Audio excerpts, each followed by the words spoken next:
CNP wire news updates में आपका स्वागत है, जो आपको महत्वपूर्ण समाचार देता है। एक नाटकीय मोड़ में विकीलीक्स के संस्थापक जूलियन असांज ने साइपान में एक अमेरिकी अदालत में राष्ट्रीय रक्षा जानकारी प्राप्त करने और प्रकट करने के षड्यंत्र के एक आरोप को स्वीकार किया है। 52 वर्षीय असांज को पहले से बिताए गए समय की सजा सुनाई गई और रिहा कर दिया गया, जिससे वे ऑस्ट्रेलिया लौट सकेंगे। यह समझौता असांज के ब्रिटिश जेल में अमेरिकी प्रत्यर्पण का विरोध करते हुए 5 साल बिताने के बाद आया है। यह उनके सामने आए मूल 18 आरोपों से एक महत्वपूर्ण बदलाव है, जो ज्यादातर जासूसी अधिनियम के तहत थे। असांज ने कहा कि जब उन्होंने 2000 में गोपनीय फाइलें प्रकाशित की, तो उनका मानना था कि वे अमेरिकी संविधान के प्रथम संशोधन द्वारा संरक्षित एक पत्रकार के रूप में काम कर रहे थे। उनके वकील ने कहा कि विकीलीक्स का काम जारी रहेगा। असांज अब कैनबरा, ऑस्ट्रेलिया की ओर जा रहे हैं। उनका घर वापस लौटना कई वर्षों के कानूनी संघर्ष और कथित स्वास्थ्य समस्याओं के बाद आया है। ऑस्ट्रेलियाई प्रधानमंत्री एंथनी अल्बनीज ने इस समझौते को स्वागत योग्य विकास बताया।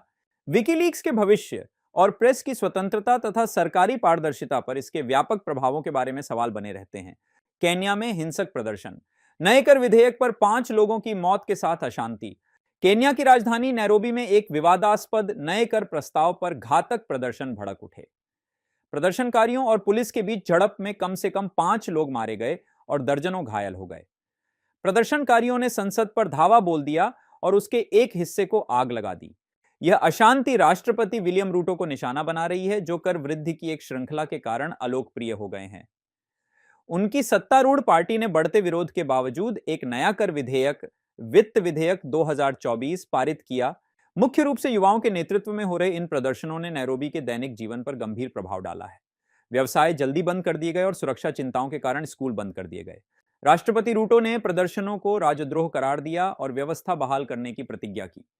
अफ्रीकी संघ ने शांति की अपील की है, जबकि अमेरिका स्थिति पर नजर रख रहा है।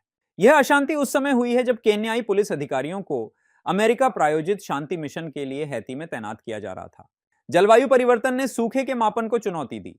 अमेरिकी सूखा मॉनिटर गति बनाए रखने में संघर्ष कर रहा है। एक हालिया अध्ययन से पता चला है कि अमेरिकी सूखा मॉनिटर, जो सूखे की स्थिति को मापने का एक महत्वपूर्ण उपकरण है, जलवायु परिवर्तन की वास्तविकताओं के अनुकूल होने में संघर्ष कर रहा है।